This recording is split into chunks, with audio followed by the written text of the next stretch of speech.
Good afternoon. PhD के live session में आपका स्वागत है। कल हमने देखा मौर्य काल, तो कल लास्ट हमने पढ़ा था अशोक को, ठीक है। तो आज अपन मौर्य प्रशासन के बारे में थोड़ा डिटेल से देखते हैं। मौर्य प्रशासन कहाँ से शुरू होता है, उसमें कौन कौन से मंत्री होते हैं, उनकी सामाजिक व्यवस्था, आर्थिक व्यवस्था, कौन कौन से अधिकारियों को क्या क्या बोला जाता था, उन सब की डिटेल से हम चर्चा करेंगे, ठीक है। मौर्य प्रशासन के अंतर्गत ही भारत में पहली बार राजनीतिक एकता देखने को मिली। सबसे पहले तो ये सुनना कि मौर्य प्रशासन के अंतर्गत ही भारत में पहली बार राजनीतिक एकता देखने को मिली। भारत में अगर राजनीतिक एकता की बात करें, भारत में भारत अगर राजनीतिक रूप से एक हुआ, एकीकृत राजनीतिक रूप से एकीकृत हुआ, एकीकृत तो किस काल में हुआ? मौर्य काल में। राजनीतिक रूप से एकीकृत मौर्य काल में हुआ। राजनीतिक रूप से एकीकृत मौर्य काल में हुआ।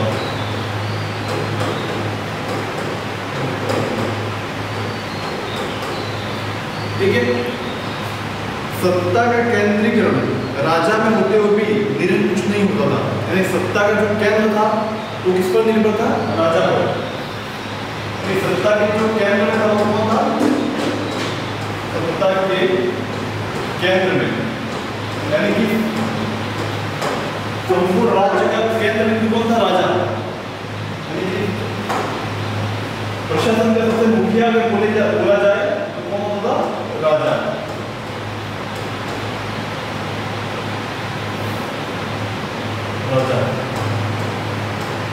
अगर प्रशासन की मुखिया की बात करें तो सबसे ऊपर कौन होता था? राजा। मौर्य काल में गणराज्यों का हाथ होने लगा था। धीरे धीरे जो गणराज्य होते थे, छोटे छोटे गणराज्यों में बना हुआ था, जैसे कि अपना भारत है और राज्य पहले राजस्थान में छोटे छोटे टुकड़ों में बना हुआ था, उसी तरह पहले क्या थे? गणराज्य। मौर्य काल में गणराज्यों का हाथ होने लगा, नष्ट होने लगे, जिसके परिणाम स्वरूप राजतंत्र व्यवस्था की स्थिति मौर्य काल में काफी मजबूत हो गई। यानी कि गणराज्य खत्म हो गए और सत्ता की चाबी किनके हाथ में आ गई? राजा के हाथ में। यानी संपूर्ण केंद्र शासन केंद्र को क्या शासन का? राजा। कौटिल्य ने राज्य के सप्तम सिद्धांत के 7 अंग बताए हैं। कौटिल्य के अनुसार राज्य के कितने सिद्धांत बताए? 7। कौटिल्य ने राज्य के सप्तम सिद्धांत के 7 अंग बताए हैं।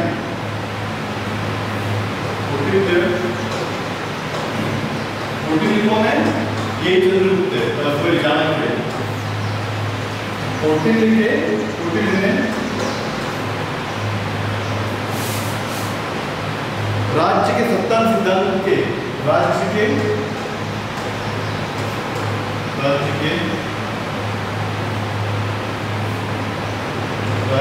सप्तम सिद्धांत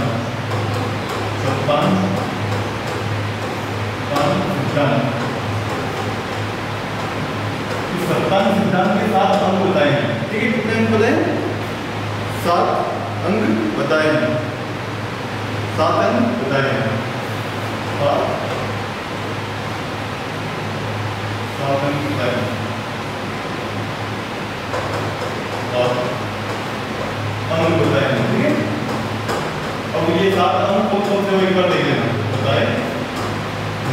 ठीक है, तो ये 7 अंग कौन कौन से एक बार देख लेना। सबसे ऊपर होता था राजा। सबसे ऊपर होता था राजा। ठीक है, सबसे ऊपर कौन होता था? राजा।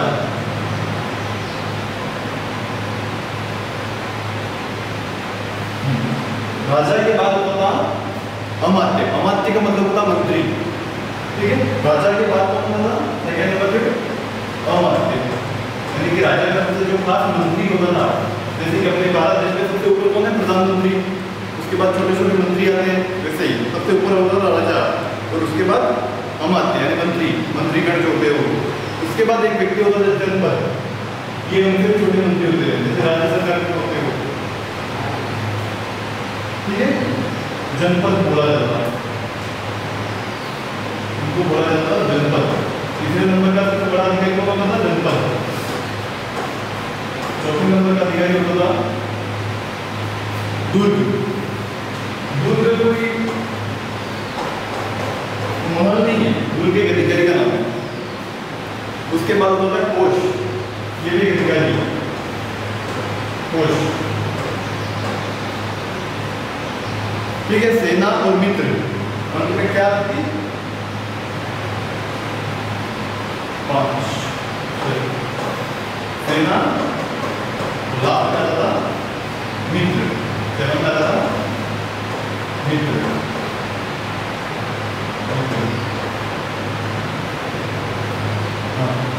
ठीक है, तो ये कौटिल्य ने राज्य के सत्तांग सिद्धांत के 7 अंग बताए थे। इसमें सबसे बड़ा होता था राजा, उसके बाद होता था अमात्य, उसके बाद होता था जनपद, उसके बाद दुर्ग, कोष, सेना और मित्र।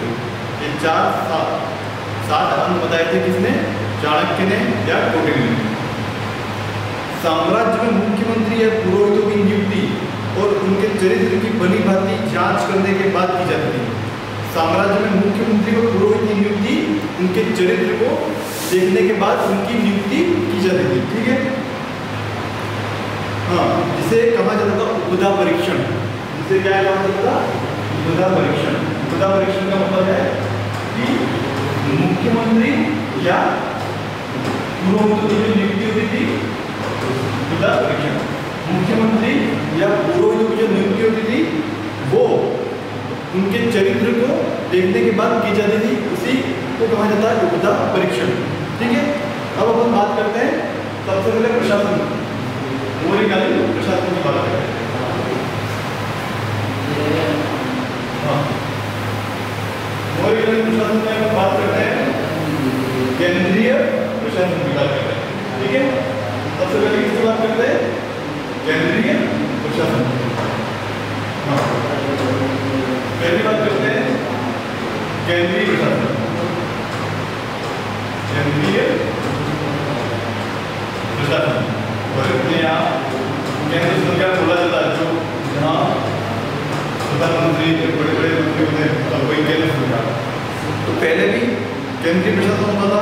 और केंद्रीय प्रशासन अर्थशास्त्र में शीर्षस्थ अधिकारियों को तीर्थ कहा जाता था। कौटिल्य का एक ग्रंथ है अर्थशास्त्र। कौटिल्य बोलते हो, चाणक्य बोलते एक बात है, और उसका एक ग्रंथ है अर्थशास्त्र। और अर्थशास्त्र में सबसे बड़े अधिकारी को कहा क्या कहा जाता था? तीर्थ। यानी जो तीर्थ होता था, तीर्थ। ठीक है, तीर्थ यह सबसे बड़ा अधिकारी होगा। तीर्थ कौन है? सबसे बड़ा अधिकारी होगा, सबसे बड़ा अधिकारी। ठीक है, सबसे बड़े अधिकारी को क्या कहा जाता था? तीर्थ। उसके बाद सेकंड में हाँ, सबसे बड़े अधिकारी को तीर्थ कहा जाता था। और तीर्थों की संख्या होती थी 18। तीर्थ कितने होते थे? 18। तीर्थ और इनकी संख्या कितनी होती? तीर्थों की संख्या कितनी होती थी? 18। तीर्थों की संख्या कितनी होती थी? 18। अधिकतर स्थलों पर इन्हें महामात्य की संज्ञा दी गई। यानी कि अधिकतर स्थलों पर इन्हें क्या कहा जाता था? तीर्थों को महामात्य। यानी सबसे बड़े अधिकारी की यही थे और इनको क्या कहा जाता था?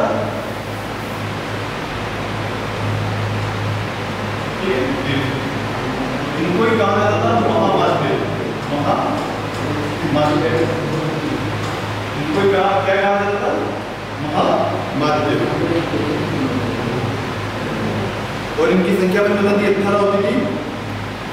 सबसे महत्वपूर्ण तीर्थ और महामात्य मंत्री और पुरोहित होते थे।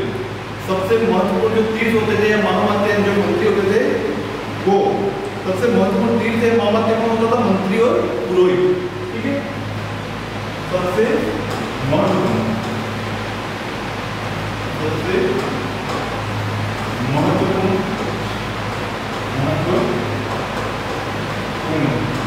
तीर्थ या इसे बोल दो महामात्य। सबसे महत्वपूर्ण तीर्थ या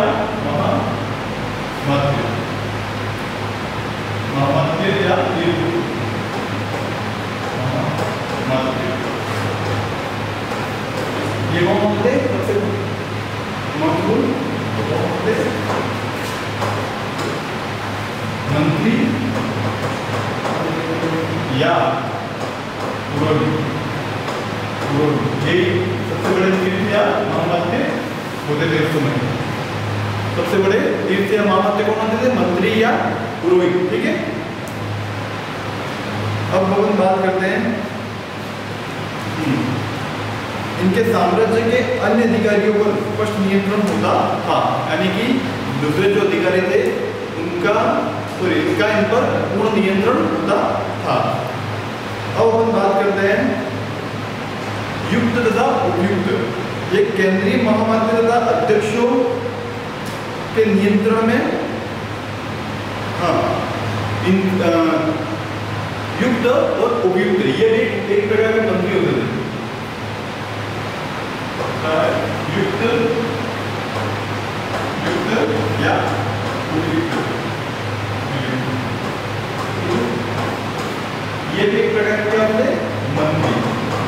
और ये सब किस लेवल के मंत्री थे? केंद्रीय प्रशासन के मंत्री थे। ठीक है, केंद्र प्रशासन के मंत्री थे। अब हम बात करते हैं प्रांतीय शासन, उसके बाद राज्य की बात करते हैं। ठीक है, ये केंद्र था तो फिर राज्य की बात करते हैं। राज्य में कैसा प्रशासन था?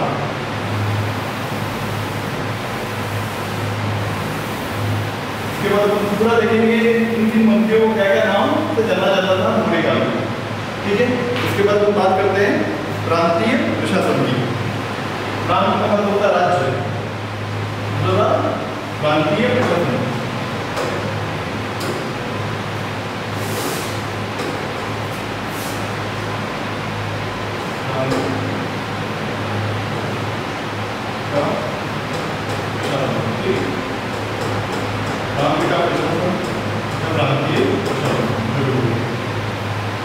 प्रांतीय प्रशासन या प्रांत में जो प्रशासन होता था चंद्रगुप्त मौर्य थे। ठीक है, किसने?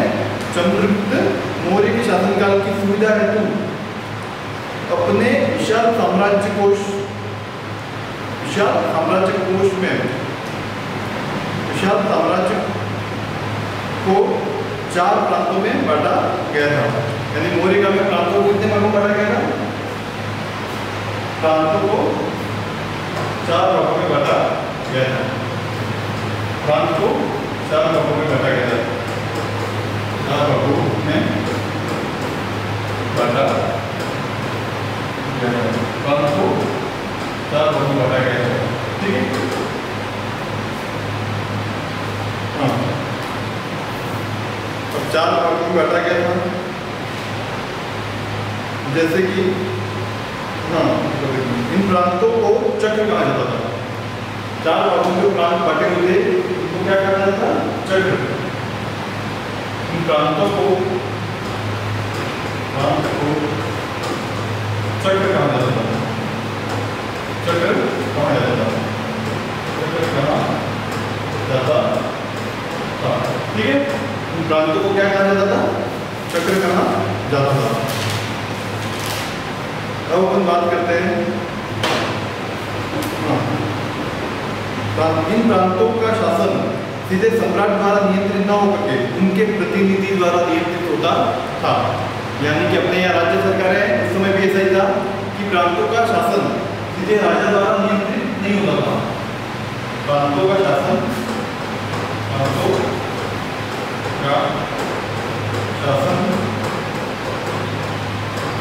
सीधे राजा द्वारा नियंत्रित नहीं होता था।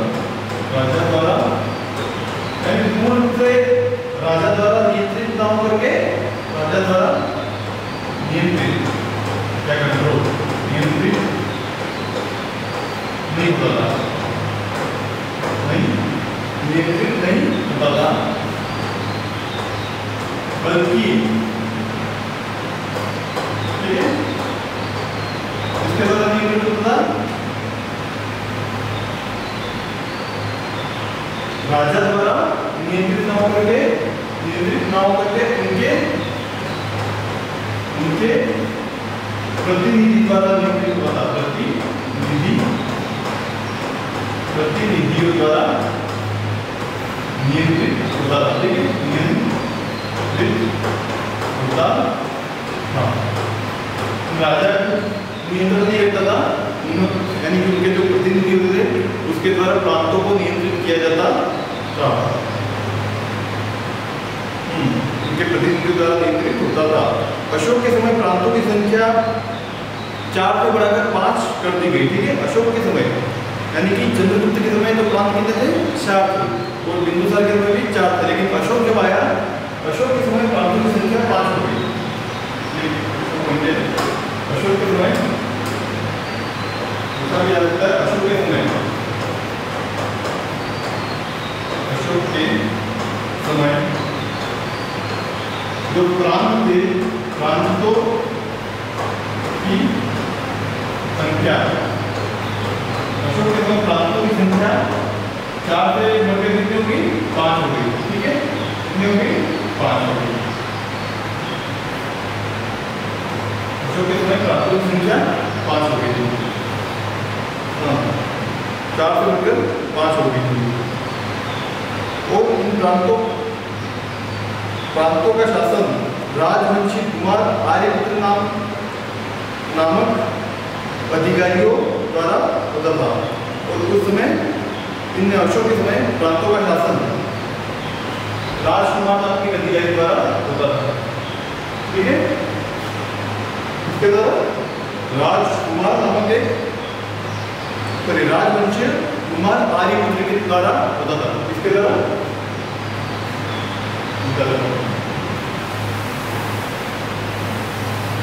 अशोक के समय प्रांतों शासन, ये पॉइंट आता है, अशोक के समय, अशोक के समय प्रांतों का शासन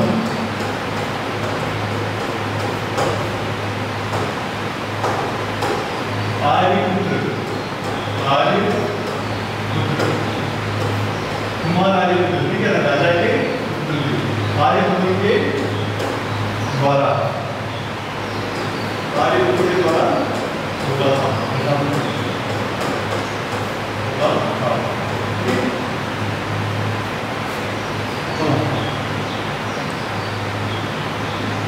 और कुमारमात्य की सहायता के हेतु, कुमारमात्य की सहायता हेतु प्रत्येक प्रांत में महामात्र नामक एक अधिकारी होता था, ठीक है। इस आर्यपुत्र या कुमारमात्य, ठीक है, कुमारमात्य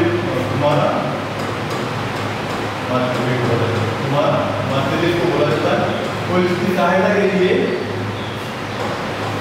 इसकी सहायता के लिए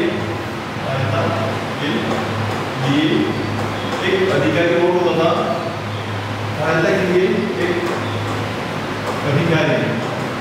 एक अधिकारी होता था, जिन्हें बोला जाता महामात्र,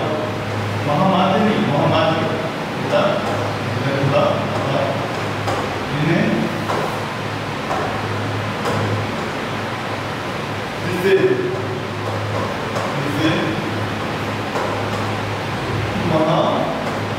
महामात्र बोला जाता, ठीक है, महामात्र बोला जाता। अब अशोक के समय प्रांत कितने थे वो बता देता हूँ मैं।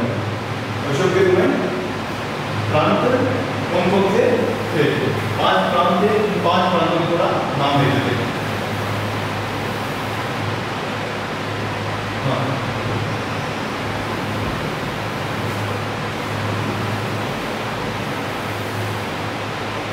अशोक के समय, अशोक के समय प्रांत कितने प्रांत थे? 5, ठीक है। चंद्रगुप्त के समय कितने थे? 4, ठीक है। और अशोक के समय 5 प्रांत थे, कौन कौन थे? पहला तक्षशिला, उत्तरापद, ठीक है। पहला कौन सा प्रांत था? उत्तरापद,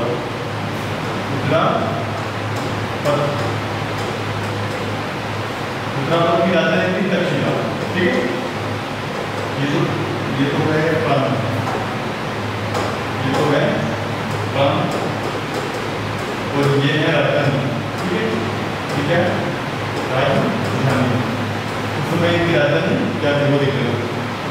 दूसरा पद एक प्रांत था जिसकी राजधानी थी तक्षशिला, तक्षशिला, ठीक है। दूसरा प्रांत था वो था दक्षिणापद, ठीक है, दक्षिणापद। तो दक्षिणापद की राजधानी थी सुवर्णगिरी, सुवर्णगिरी,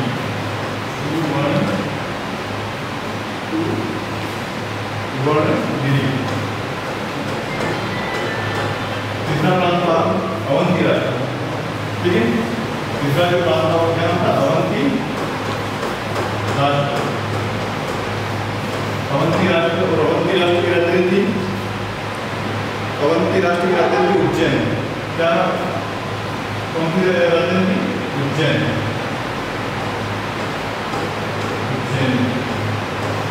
उज्जैनी, ठीक है।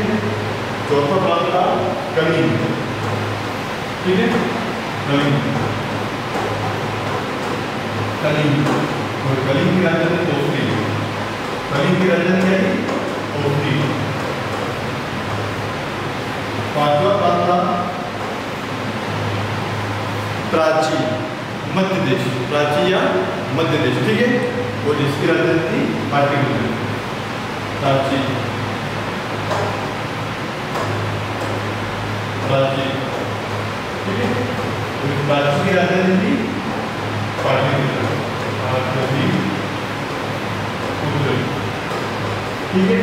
तो ये अशोक के समय में 5 प्रकार के प्रांत थे: उत्तरापद, दक्षिणापद, अवंती राष्ट्र, कलिंग और प्राची। उत्तरापद की राजधानी थी तक्षशिला, दक्षिणापद की राजधानी थी सुवर्णगिरी, अवंती राष्ट्र की राजधानी थी उज्जैन, कलिंग की राजधानी थी ओखली और प्राची की राजधानी थी पाटलिपुत्र। ये 5 प्रांत थे और इन 5 प्रांतों की ये राजधानी थी। किसके समय में? अशोक के समय में, ठीक है। मौर्य प्रशासन का स्तर स्तरीय खंड निम्नलिखित से था। अब मौर्य प्रशासन का जो स्तर था वो देख लेना है पर साम्राज्य, प्रांत, आहार या विषय, ठीक है। 7 भागों में मौर्य प्रशासन का स्तरीय खंड कितने भागों में बटा हुआ था? 7 भागों में, ठीक है।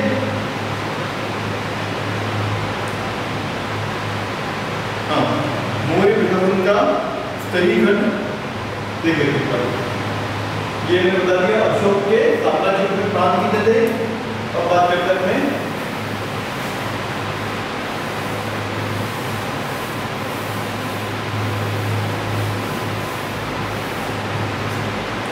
मौर्य प्रशासन का स्तरीय खंड, ठीक है। मौर्य प्रशासन का स्तरीय खंड 8 भागों में बटा हुआ था। मौर्य प्रशासन का स्तरीय खंड बात करते हैं। मौर्य प्रशासन, मौर्य प्रशासन का स्तरीय खंड, स्तरीय खंड, मौर्य प्रशासन का स्तरीय खंड ये 8 भागों में बटा हुआ था। कितने भागों में?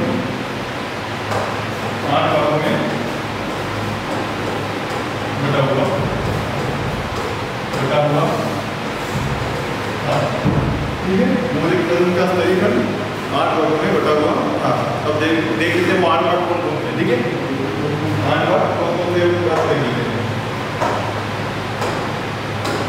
सबसे पहला है साम्राज्य, साम्राज्य, ठीक है। सबसे पहला है साम्राज्य, उसके बाद होता था प्रांत, उसके बाद क्या होता? प्रांत, होता आहार या विषय, आहार या विषय।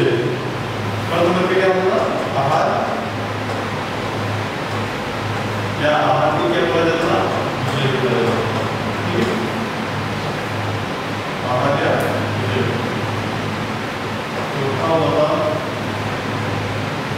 स्थानीय, क्या होता? स्थानीय, ये स्थानीय,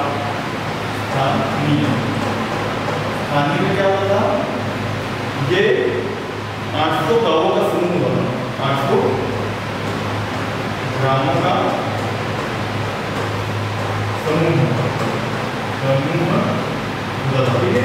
800 गांवों का एक समूह होता था स्थानीय में, ठीक है। उसके बाद होता था द्रोणमुख। क्या होता था? द्रोणमुख। द्रोणमुख होता था 400 गांवों का समूह, ठीक है। इसके बाद बात करते हैं पांचवा द्रोणमुख। द्रोणमुख ये द्रोणमुख था, वो क्या था? 400 गांवों का समूह, 400 गांवों का समूह, ठीक है। 400 गांवों का एक समूह होता था। उसके बाद बात करते हैं खारवटिक। खारवटिक क्या होता है? खारवटिक ये क्या होता था? तो ये होता था 200 गांवों का समूह, ठीक है। 200 गांवों का समूह,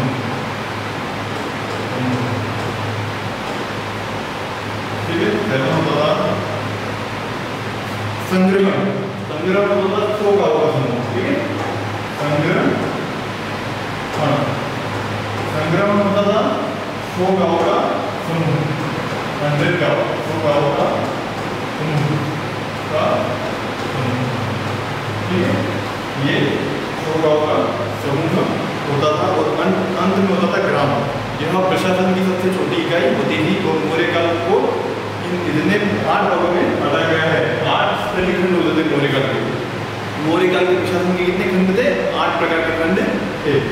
और 8वां था ग्राम। जो गांव था, अंत में क्या होता? गांव। जैसे कि अपने तहसील, राज्य, जिला, गांव, ये उसी प्रकार से बटा हुआ था क्या? मौर्य प्रशासन।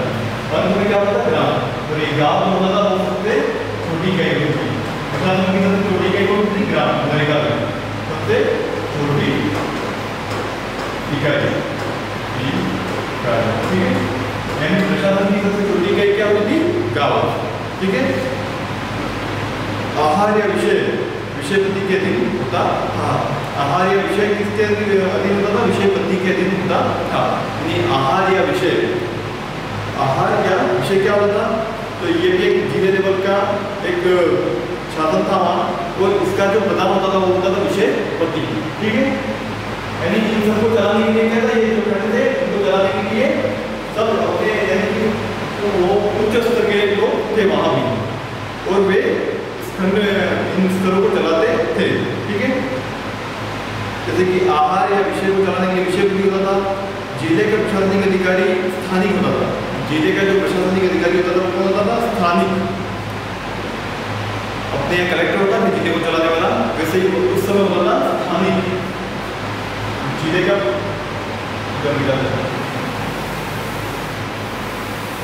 जिले को चलाने के लिए वहां उस समय कौन होता था?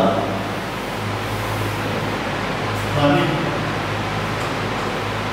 अपने यहाँ कलेक्टर होता है, वैसे उस समय जिले का प्रधान अधिकारी कौन होता?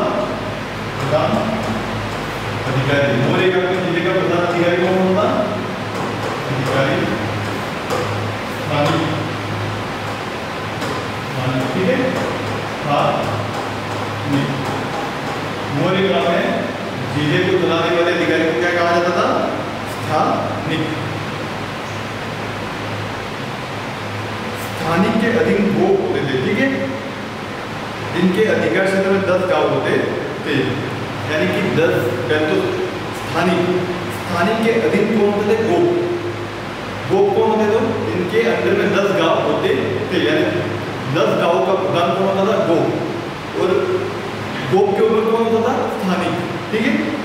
स्थानिक के अधीन कौन होता था? गोप, जिनके अधिकार क्षेत्र में 10 गांव होते थे। समाहर्ता के अधीन प्रदेश नामक अधिकारी भी होता था, ठीक है। पहली बात देख लेते हैं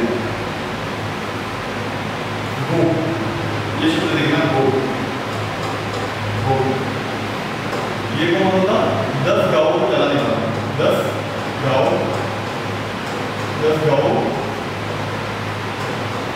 10 गांव का प्रधान नहीं कह सकते। 10 गांव का प्रधान, यानी कि 10 गांव इसके अंदर में होते, 10 गांव इसके अंदर में होते थे, और 10 गांव का प्रमुख होता था गोप। और गोप के ऊपर जो अधिकारी होता था वो कौन था? स्थानिक। जिसके ऊपर जो अधिकारी होता था वो कौन था? स्थानिक, ठीक है। सबसे ऊपर कौन अधिकारी था? थाने।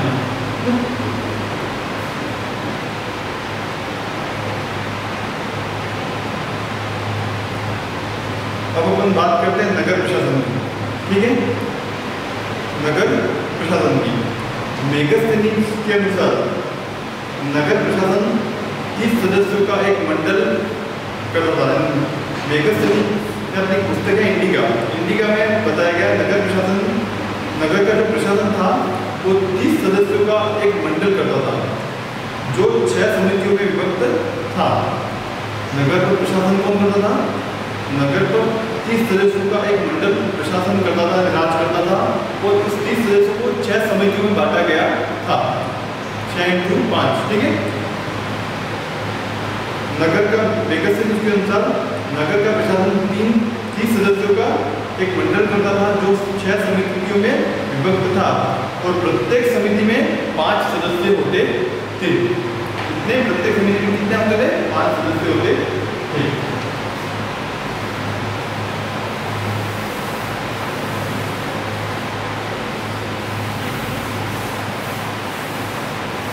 हाँ, सबसे पहले नगर प्रशासन देखते हैं, ठीक है। बात करते हैं अमेरिका में नगर प्रशासन। नगर प्रशासन अमेरिका में बात करते हैं नगर प्रशासन। सबसे पहले बात करते हैं इस नगर का जो प्रशासन था वो कौन चाहता था? नगर का प्रशासन 30 सदस्यों का एक मंडल का एक मंडल चलाता, 30 सदस्यों का एक मंडल चलाता था। 30 सदस्यों का एक मंडल चलाता था, ठीक है। मतलब जो 6 समितियों में बटा हुआ था। ये 30 सदस्यों का जो मंडल है, 30 सदस्यों का मंडल कितने? 6 समितियों में बटा हुआ, 6 समितियों में बटा हुआ, समितियों में बटा हुआ था, 6 समितियों में बटा हुआ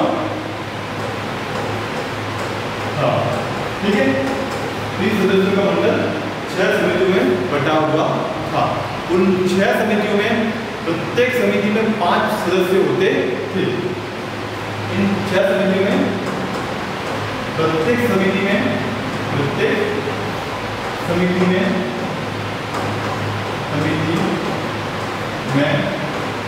5 सदस्य होते थे।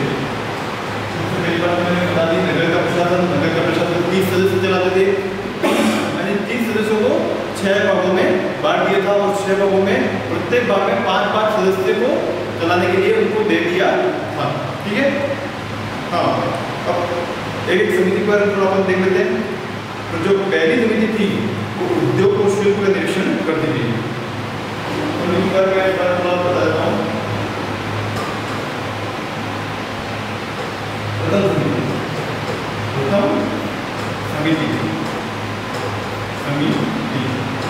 तो प्रथम समिति थी, यहाँ मिला था।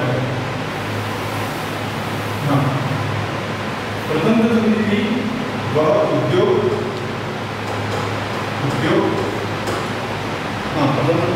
शिल्प का निरीक्षण करती थी।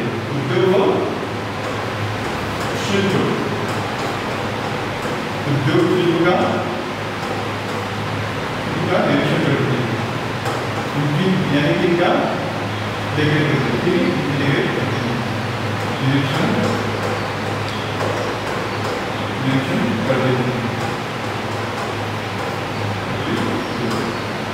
प्रथम समिति क्या करती थी? उद्योग शिल्प का निरीक्षण करती थी। दूसरी समिति विदेशियों की देखरेख करती थी। अपने यहाँ पे पर्यटन होता है क्या? विदेशियों की देखरेख किस समय कौन करता था? दूसरी समिति।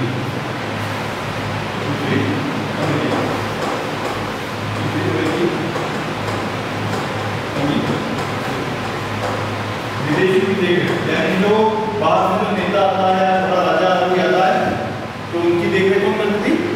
विदेशियों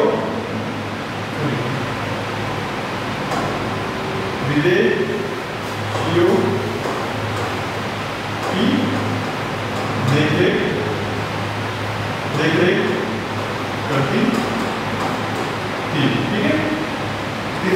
समिति,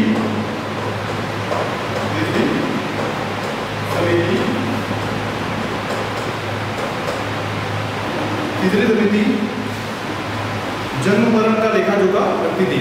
जो जन्म प्रमाण पत्र से मृत्यु का जो प्रमाण पत्र बनता है, जन्म मरण का लेखा जोखा कौन रखती थी? तीसरी समिति। जन्म मरण का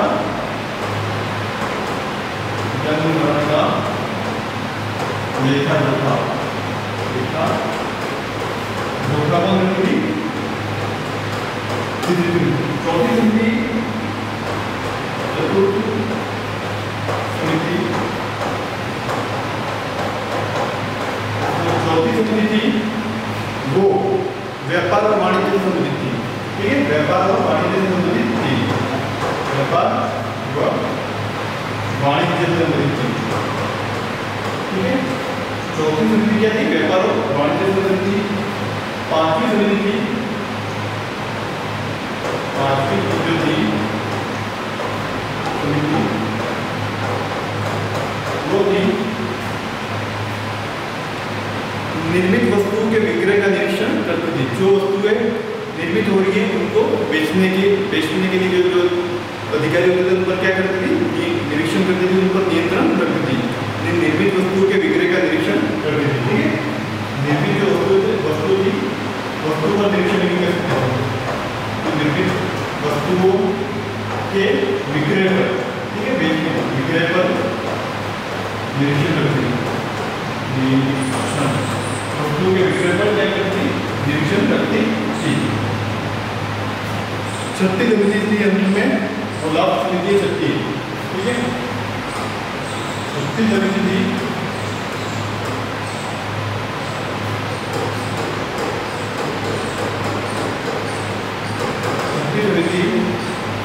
बिक्री कर वसूल करना। इसका क्या काम था? बिक्री कर को वसूल करना। बिक्री कर वसूल करना। ठीक है, बिक्री कर वसूल करने का काम था। तो ये इस प्रकार की 6 समितियों को मैंने बारे में बताया। ठीक है, और भी मौलिक प्रशासन आगे बाकी है, लेकिन आज के लिए अपन इतना ही करते हैं। आगे कल देखेंगे। Thank you.